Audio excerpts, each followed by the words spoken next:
Welcome back. This is Alan. We're here to do a two-part segment on our how to play for our Alpha Mage TCG.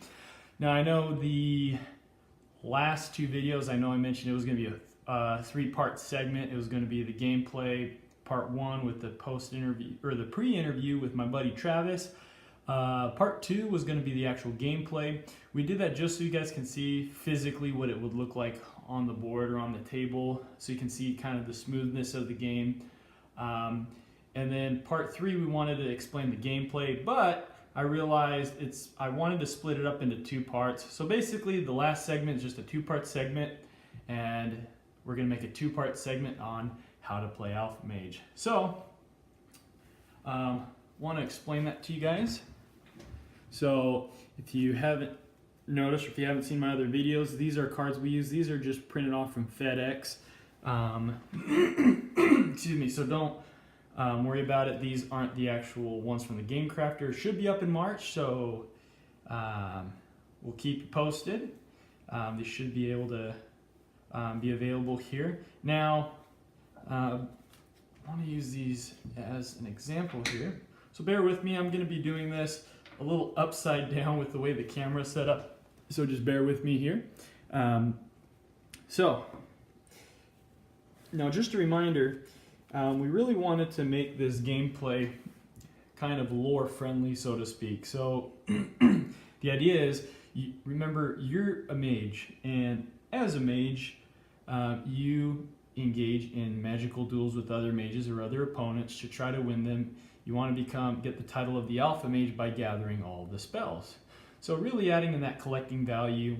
Part two of the how to play will really talk about the different rarities, the different parts of the cards that really make it collectible, as well as different effects and things like that. But for now, we're just going to talk about straight gameplay.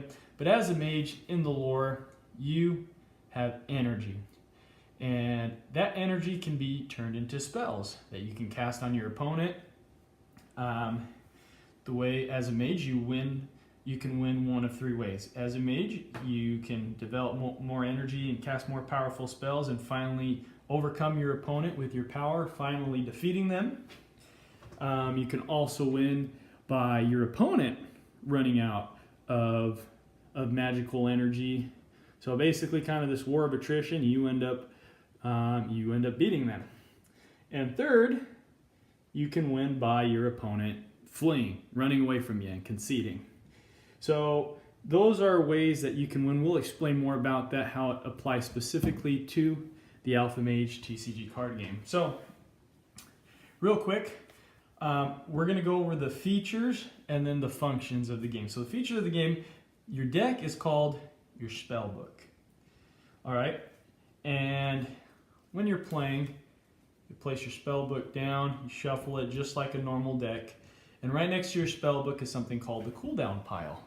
Now the cooldown pile is kind of like in other TCG games. It's like your graveyard or your discard pile. We call it your cooldown pile. We'll explain why we call it the cooldown pile here.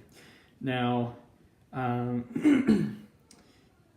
your field that you're playing on is split up into two parts. You've got your active zone, you also have your reserve pile. And again, we'll talk about the way those work.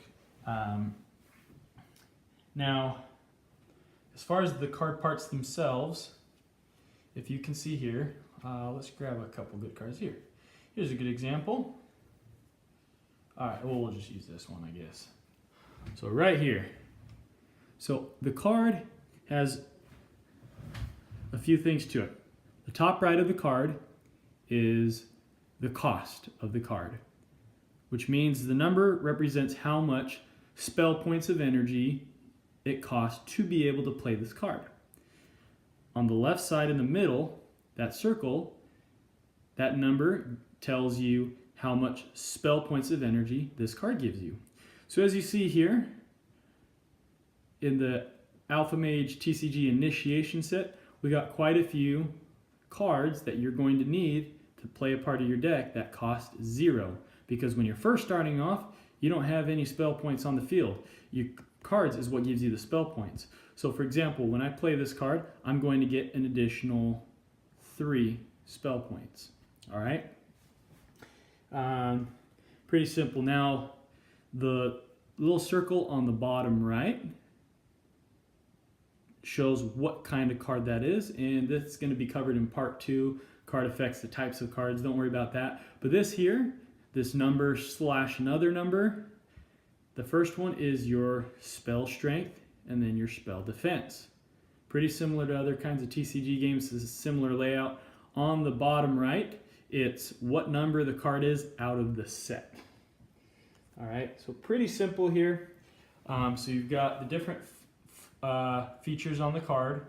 Oh, and the symbol on the middle right, that signifies which set. This is the symbol of the initiation set, an opened spell book. All right. So we've got the features on the card. We've got your field split into 2 zones, your active zone, your reserve pile, your cooldown pile, your spell book. All right. Now,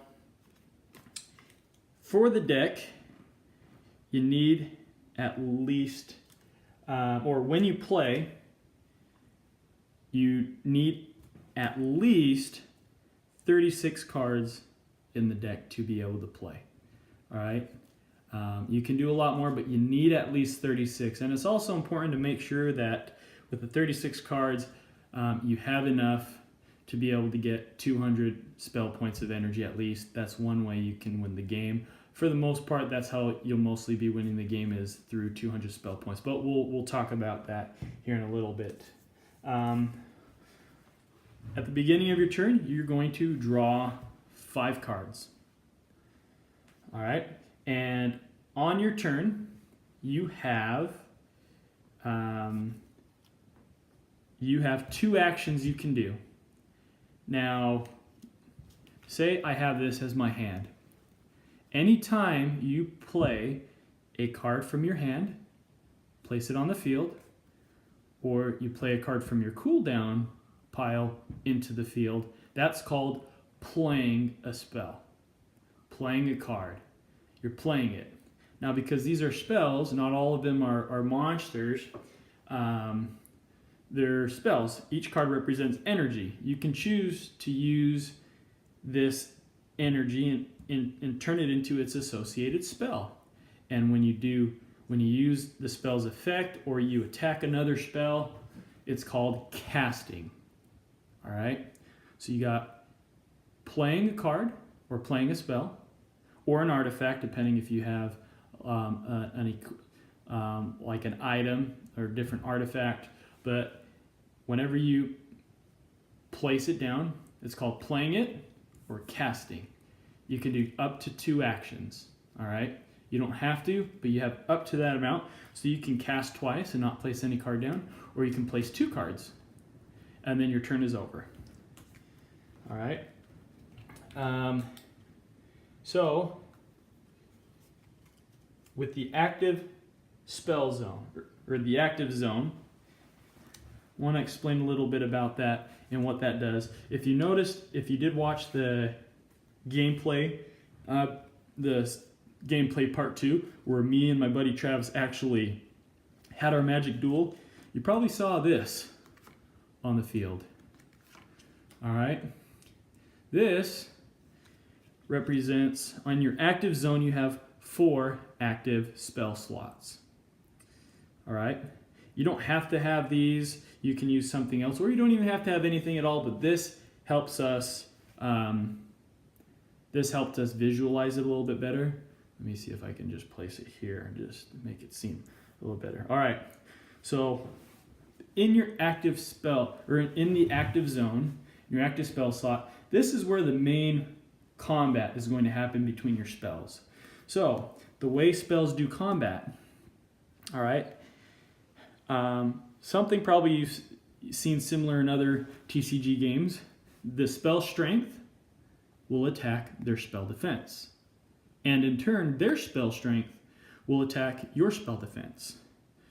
So, for example, we have a 2/1 for Psionic Burst, 2 strength, 1 defense, and for Wolf Juvenile, this conjuration spell, is 2 strength, spell strength, and 2 spell defense. So if Psionic Burst casts against Wolf Juvenile, the 2 spell strength it has will attack its 2 spell defense. When a spell defense goes down to 0, the spell is destroyed. So this spell would be destroyed. Now, in turn, this attack, this spell strength, will apply to Psionic Burst's defense as well, which is a 1.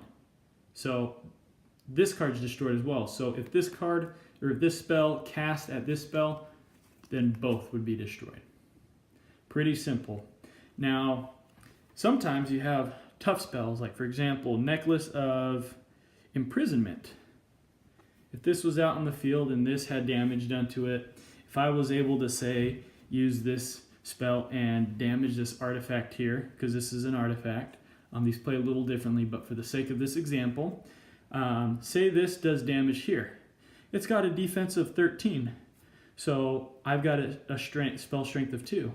So that means 13 minus 2, it's 11, because it does 2 damage. So the attack will always stay the same, but for the whole entire turn until it's over, the defense will be 11, because 2 damage to the defense. So for that turn, it has 11 defense. The reason why that is, and it doesn't like refresh every time you do something on your turn, is because if your opponent plays something else, a different kind of card that has an effect that can affect this one on your turn, you got to keep that same, or the changed spell defense. And then after your turn is over, then it kind of refreshes, then it goes back to normal. So kind of similar to maybe other games you've seen. I really like that mechanic. It just makes sense. So if I'm in a tussle with somebody and I get hit, and then if it's their turn to hit me or they try to do a counter, I'm not all of a sudden going to be healed up automatically, right? I'm still going to be damaged. I'm still going to be bruised until after a little while, then I'll be okay again. Same concept for your turn. So its spell defense will go down and then will refresh or be back at what it says at the end of the turn, thus allowing your opponent, if they want to do anything, to kind of counter. That way it'll be fair. So when they're in the active spell slot, so let's say we've got these in the active spell slot. This is active spell slot 1, 2, 3, or 4. If you played it, it doesn't matter if you do 1, 2, 3, or 4. Just make sure you know how they're playing because it's important. At the beginning of your turn, after you draw a card, after you draw a spell from your spell book, before you do any of your actions, you shift any spell into the next spell slot. So if this is an active spell slot 1, next turn is going to go to active spell slot 2, next turn 3, next turn 4. Next turn from spell slot 4, active spell slot 4, next turn you move it into your reserve pile. We'll talk about what the reserve pile is here in just a little bit. But that's one way these go through the active spell slots. Now, say it's here, and then on my next turn, I have these 2 cards that I can play. So I know on my next turn it's going to move, but I can push it to make it go through the spell slots quicker to get to my reserve pile. And the way I push it is by placing this card down. Because this is in the way, it shifts over. If I place this one, these 2 shift away just like that.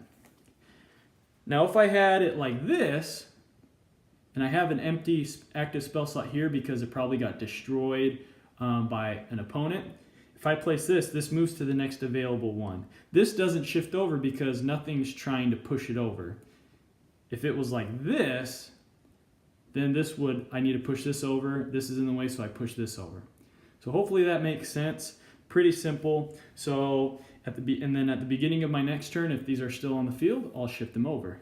And then next turn I'll shift them over, or they'll get pushed depending on how many cards I'm playing. All right?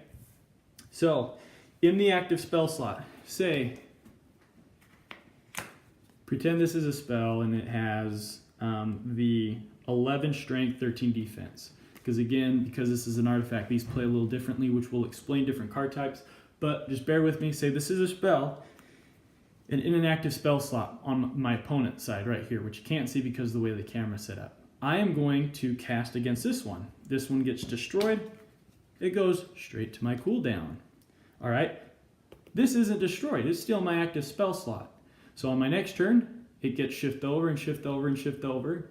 So there's going to be a lot of combat damage here. Now, the reason we get it into our reserve pile, because for the most part, once they're in your reserve pile, the energy it gives you, it still stays the same, but the status of the card changes a little bit. Basically, spells, unless specified otherwise, cannot attack and target spells in the reserve pile, only in the active spell zone. So this kind of you're safe. You get it here. For the most part, you're safe. You get to keep the energy that this gives you.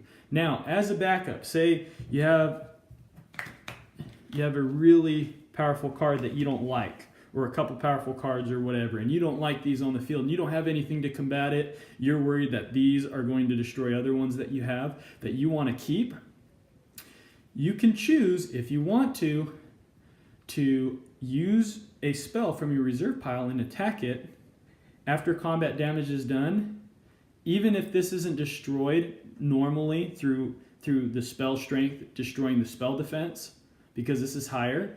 If you place any spell, again, unless otherwise specified, on the effect on a card, but when this is cast from the reserve pile, automatically this goes into your cooldown pile. All right? Which means it's a risk though, because you lose the spell points, because this is no longer on the field. You only count up the amount of spell points in your active spell zone or in your reserve pile altogether. You don't count the ones in your cooldown, obviously, for obvious reasons. So now this is in my cooldown. I destroyed this, but this got destroyed too. So it's up to you if you want to play from your reserve pile. It's just up to you. So it's kind of fun to strategize. That way gameplay is quite a bit different. Every single time you play, that it's not just something you just autopilot and you know how it works and it works the same. There's going to be a lot of strategy to it, because again, the goal is, one of the way of winnings is you need to get to 200 spell points of energy. When you do that, you overcome your opponent, you destroy them. Everything you have on the field, basically, you cast onto your opponent. Pretty cool. Now, we talked about the 200 spell points, one of the ways of winning. Now, a second way of winning, say you finally run out of all of your deck and nobody has that 200 spell points yet, and they're all on your cooldown. Basically, you shuffle your cooldown, and that becomes your spell book again. The reason why it's called cooldown, kind of like if in a video game when you're casting spells, you can't not cast it anymore. It goes through a cooldown. There's like a little timer, right? You guys have probably played that before, and then you can cast it again. So when you're running out of when you run out of cards, get your cooldown pile, shuffle it up again, and then place it back down. That's now your new spell book, and you keep going. If for some reason you guys are going back and forth and nobody reaches 200, this is where it gets really fun, really intense. It obviously goes a little bit longer, quite a bit longer actually, but it's kind of a war of attrition.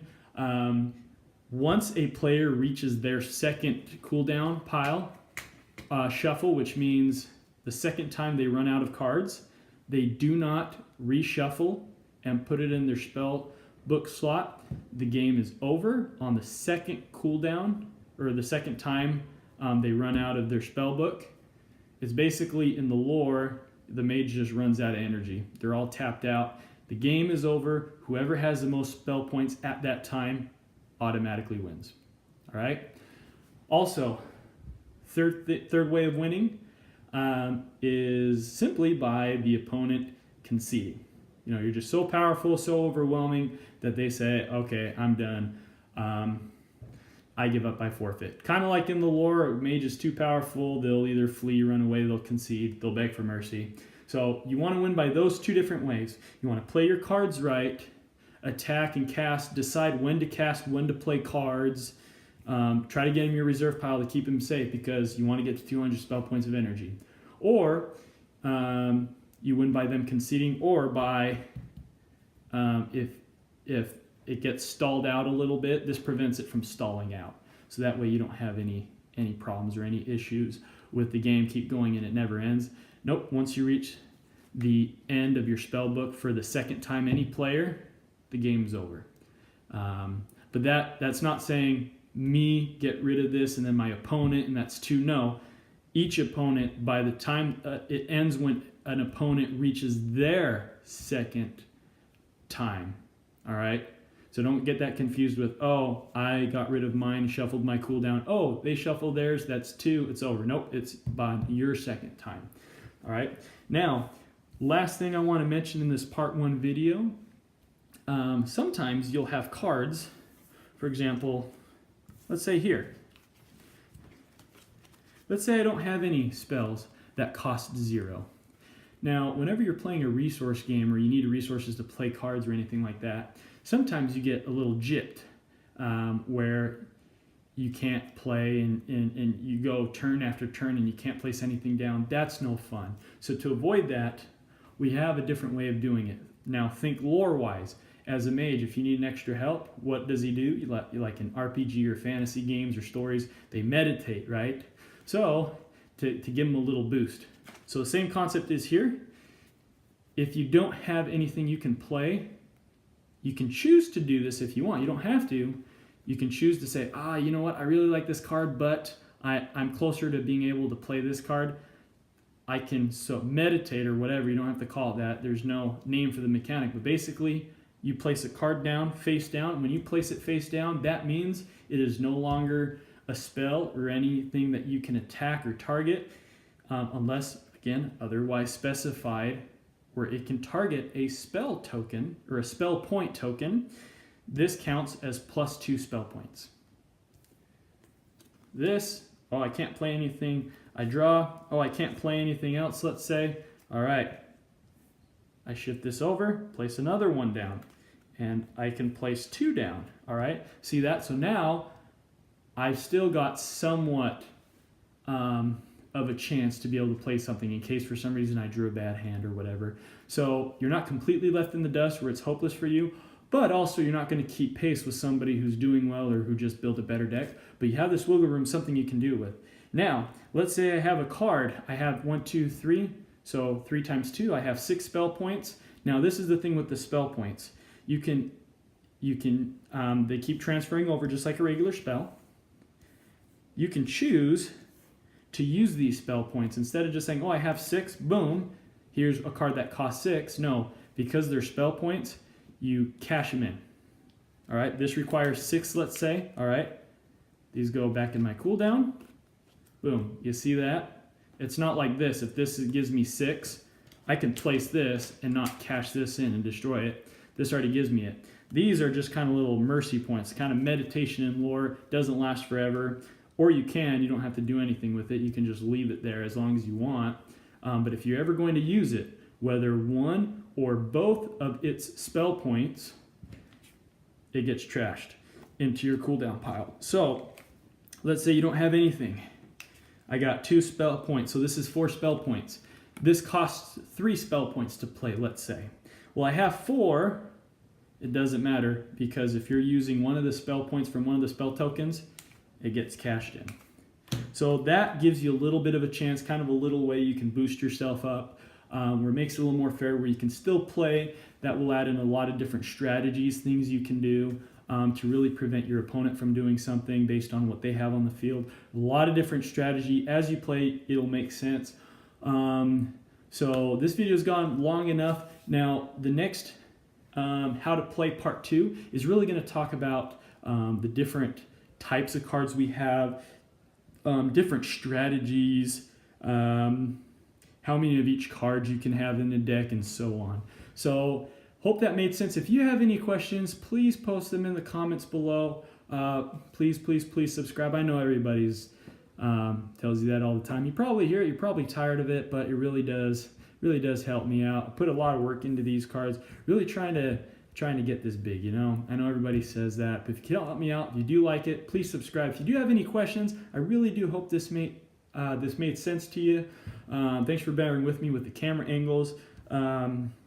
Yeah, so if you have any thoughts or comments, share them down below. I'm excited to hear them.